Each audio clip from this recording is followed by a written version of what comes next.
Welcome back YouTubers to an everyday life. I'm Aspie. If you're new here, I welcome you all. I'm Aspie. I'm all about creating mental health and awareness and sharing my life stories with Aspie syndrome, as well as taking you all on a journey with Aspie syndrome, as well as mental health, as well as advocating and educating you all. Along with that, some fun and games as well as some friendly tips and advice of whatever you may need from me to hear from. So if there's anything like this that you're into, feel free to. And once you're down there, don't forget to turn on the notification bell, because as we know, that sometimes YouTube doesn't even send you guys reminders of certain everyday occurrences. So today is going to be another depression kind of like video topic for the name of the title of the 11 things that people with depression wants us to know, that we can actually be able to educate ourselves and let you know, as well as to what life is like for someone living with a mental illness, and in this case, depression. Yes, there is a bit more talk about mental health or mental illnesses around today, but I believe there's still some stigma and stereotyping of certain different ones that we hear about or don't have been wished to talk about, which some of them are sadly taboo, you know, and I believe that we strongly need to bring them out, and hopefully I'm saying this for the ones that are going on an everyday battle of their mental illness, that I pray and hope one day that they'll have the bravery and courage to actually speak out about their stories. People living with depression or any other form of mental illness, however, do tend to find it difficult to live with, obviously, and for the ones that are close to the ones that struggles with this on the daily, can be hard to understand why they're acting a certain way, you know, what's going inside their head and so on and so forth, and it's like, come on, let us in, or whatever it may be. So that's why I'm here today. Like any other form of mental illnesses, though, people being diagnosed with them didn't choose to have this. Let this be a real fact of the matter, or even choose to be depressed, as this is part of their life. And I don't wish it upon anyone. Sometimes with some mental illnesses can be more crippling than others on a daily. Nobody wants depression or any other mental illness, yet it does come out of the blue unexpectedly. Living with depression can be painful, basically, and obviously as for the ones that suffer on a daily, as well as the ones around them. And saying this also, depression, any other form of mental illness, does not, as I said before in my other videos, discriminate, hearsay, and it doesn't have an age restriction, social status, and whatever else. It just tends to come up out of the blue and wants to party inside the mindset of us.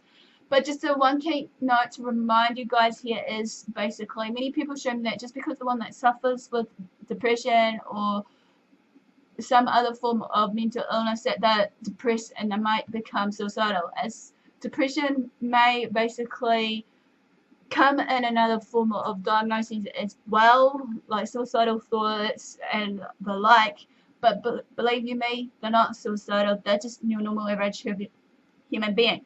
So just remember that to do your homework and to learn the signs and symptoms of depression or any other form of mental illness, for that matter, so that you can be ready to help them in any way if they need it or what have you.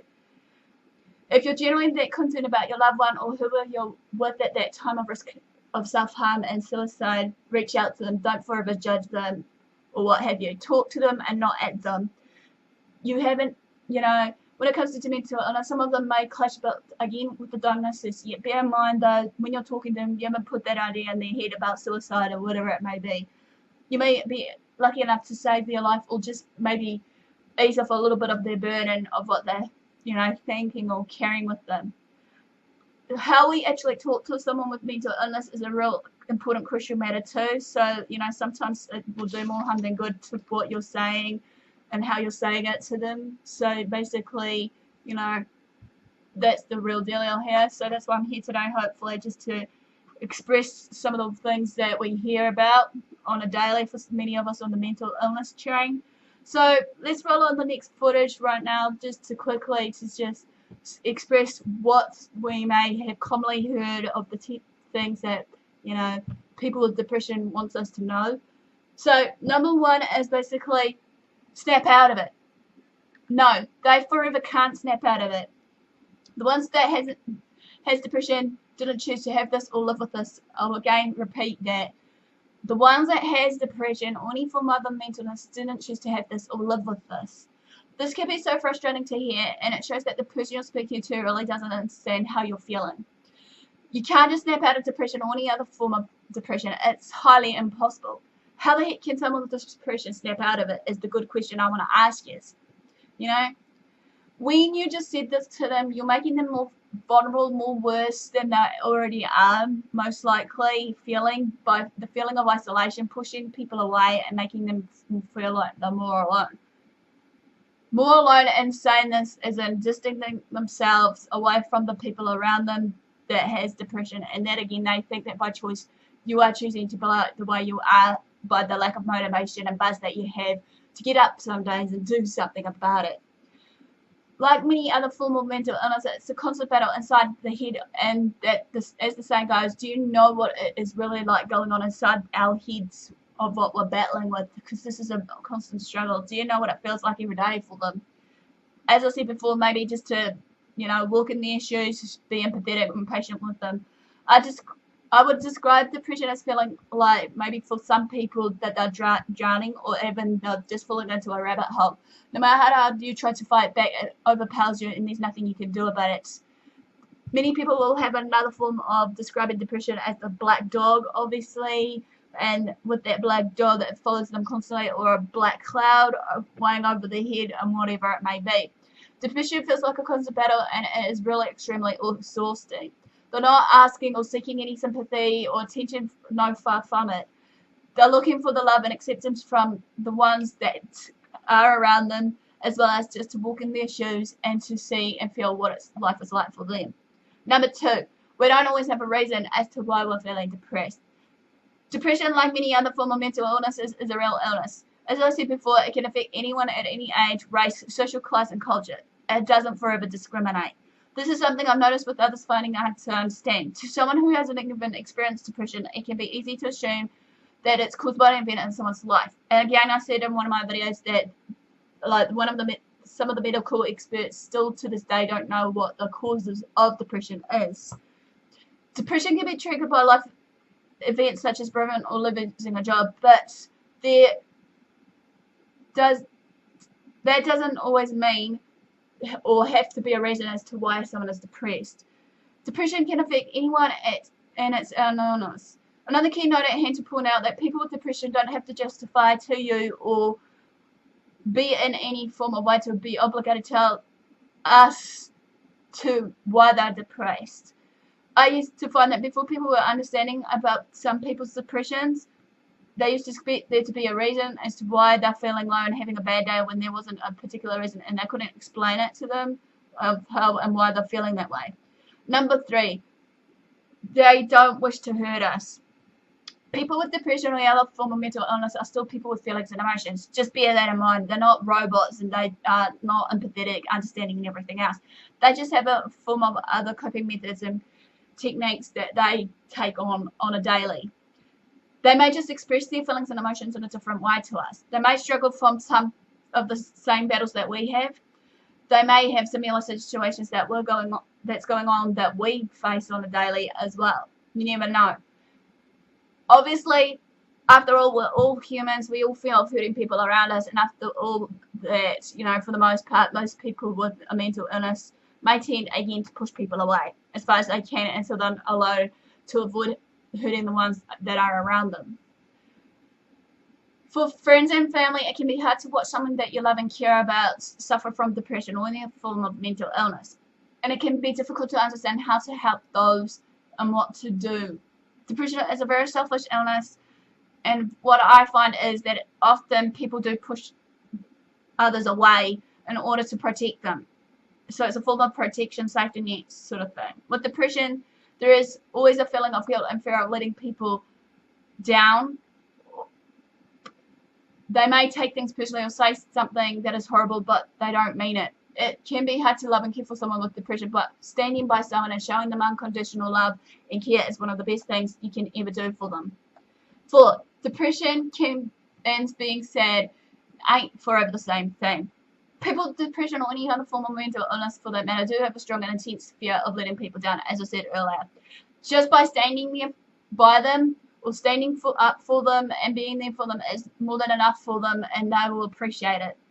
Depression and sadness, however, means 2 different things. Sadness is a normal emotion, and if it's something bad was to happen, then you will likely to feel sad. But on the other hand, sadness will lift after a few days. However, depression is a persistent sadness that can last up to weeks, months, or even years. It can affect you in various ways, such as changing your personality, interests, and the way you see the future. Depression, I will quote again, isn't a choice like every other form of mental illness that comes our way. Number 5. This one, as said, depression isn't a choice. The ones that has depression didn't choose to basically be depressed. It can affect various things in your lives, such as relationships, work, and education. They don't choose to have a low mood all the time and find everything and effort. Depression is out of control, that we can't do anything to stop it from happening to them. They aren't weak because they have depression. Basically, what is weak is not asking for help, or what is weak is also basically maybe just trying their hardest not to dwell on it for too long until it ruminates in their thoughts, that tends to lead to suicidal thoughts and so on and so forth.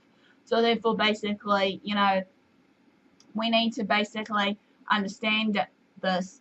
Number 6, we can feel like a burden and that we're too much to deal with, undefined. Depression can cause people to feel like an inconvenience to others, leading them to become the feeling of isolation again and finding it difficult to others. We can then sometimes feel that some of them feel too much to deal with and that they're bringing others down with them. When feeling low, they tend to avoid people in order to hide how they feel from their family and friends. This is when family and friends need to be compassionate and reassure their loved ones that they're not a burden to them. By letting us know that we can talk to you about how we're feeling, they can gain a sense of safety and trust as well as support around them. 7. Achievements that you see as small are big to them. Achieving goals that they set for themselves, of any goals for that matter, will make us feel proud. Other people's goals may be to get higher grades or to get a job, or even sometimes just get out of bed or talking to someone about how they're feeling is an achievement in itself for the ones that has depression. Be proud of them when they achieve those little small tasks or goals in that set of day. These achievements bring them a step closer to recovery, and someday they'll be able to achieve the bigger things. But for now, it's about putting one foot in front of the other and achieving the little things to give them a sense of accomplishment and gratitude about themselves. As we know, for many of us with mental illness, that recovery is a long process, and part of the journey is basically to make us feel better and get better. This isn't going to happen overnight, however, just to bear in mind, but it will eventually, with the right help and support from people that is willing to support them and not tear them down and be there for them throughout all of this instead of just leaving them in the dark. There are different methods and techniques that may help others to get better, for example, medications, talk therapy, exposure therapy, exercise, and so much more. They just need time as well as people being patient with them while they're going through their darkest moments. You can't always rush some of the processes of people to try and, get out of bed in the morning or whatever. It's a no-no. Let them take it at their own pace. You can't also just wave a magic wand in front of you and say, be gone depression, be gone anxiety, etc., etc. Just remember that there's no cure or fix, as this is just part of their everyday life, and it's just a matter of by choice how they're going to manage it and cope with it on a daily. Number 8, we can still have some good days. Biggest misconception for anyone with a mental illness is that you can't be or feel happy. That's far from it. You can't have happy emotions and you can't be positive. Again, far from it. The ones with the mental illnesses are still humans, as I said, and that they may just see and feel the world a different way than we do. Sometimes for some days, for the ones with depression, they may feel more intense sadness than others around them. They aren't always having bad days. They can still have good days. They can still have days that are hard, but they can also have days when they feel okay and able to do things on their own and be able to accomplish those achievements. Maybe example-wise, like I said before, getting up out of bed, talking on a phone to someone, and whatever else. People think that depression is all about having bad days. Truth of the matter is, moods do fluctuate quite a lot. On the good days, they can feel they are in control and that they can achieve something, even just going out with a friend for a coffee just to talk to them. Depression is a mixture of good and bad days. The quoted that is one of this: every day may not be good, but there is something good in every day. Number 9, we appreciate your kind words and how you're trying to help us. It can be really hard to know what to say and what to do to help the ones that you love with the mental illness. Sometimes offering some kind words can be more helpful than and more than enough. And they may not seem to appreciate it, but they really do. It can be hard for them to show their feelings of gratefulness, but the kindness shown really does mean a lot to them. We need to understand that people with a mental illness don't expect us to know, or them to know, basically what to say or do in that given time of need. People with depression or any other form of mental illness, they don't expect you to understand it all, but just knowing that you're going to be there for them is more than enough for them. People with mental illnesses doesn't wish for anyone to be negative, judgmental, etc., as they've got enough of it, as everyone has their bad days and emotions. Number 10, we're trying to get our best to get through it. People have to work through this on the daily, of the ones with depression or what have you. Like anything else, it's a learning curve. Depression is something that has to be worked through. Basically, what I've learned also, basically, for some people that have depression or other form of mental illnesses, recovery isn't something you choose once. It's an ongoing thing. You have to choose it over and over again, as well as all these other forms of methods and techniques you felt that worked for you to, cope with your everyday needs. They just can't let go and ignore depression. It has to be treated appropriately by a medical professional.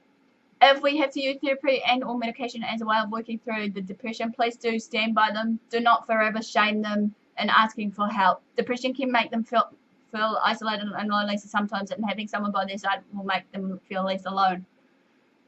Sometimes therapy may help some of us with mental illnesses and sometimes not, but don't forever say to them in a tone saying, you must go to therapy. Forcing them to go into recovery or therapy will then tend to not help them, as it makes the situation or feeling worse off than they are. They will do the recover for you, but then there will be the downfalls of a relapse like any mental illness, however, and it may get worse than they were even before. Let these ones with mental illnesses cope and manage it in their own time, way, pace, speed, etc. And just to let them know what they're doing that you feel isn't quite right. If they, said or done something to you or what have you. Sometimes some may need medication, some may not. But for the love of God, no medicine shaming. There's no shame in seeking help, because obviously some days we do need to ask for help. 11, last but not least, they can think that they may feel that they're a burden to us and too much of a burden to deal with. People with depression may think that they're a convenience to the ones that hasn't got it. This makes the person with depression feel more isolated and feel more alone, and it's difficult for someone to talk about it. The reasons are plenty. It could be the fear of judgment, fear of being laughed at, fear of being alone, and so on and so forth. But my advice here to you guys is simple. For the ones that has mental illness and whatnot, for what they want to know is hopefully that you'll be there for the long haul. Regardless, be patient with them. Yes, it's going to be a hard road for both of you, for the ones that hasn't got the mental illness versus the one that does. Just be there for them regardless, and let them talk when they're ready. If you do feel that they need someone to talk to, just also basically offer your sound advice when they're ready to have you as a soundboard for advice. Don't forever force your advice on them until they're actually forever ready. Is the number one thing. And also be empathetic and walk in their shoes and actually love them for who they are, not just for the sake of their mental illness of depression or what other form of mental illness that they're going through. They're still human. They just need to be loved and supported and whatnot, and hopefully they can feel that love and acceptance by you. So this quickly ends basically the video of 11 things that people with depression want to know. Smash the like, feel free to comment below, feel free to share these videos around, feel free to follow me on the social medias that will be listed above yours of the social media handles. And all for the do, guys, thanks for support, thanks for watching, do what you love what you do. Until next time, I'll see you again soon. Ciao for now.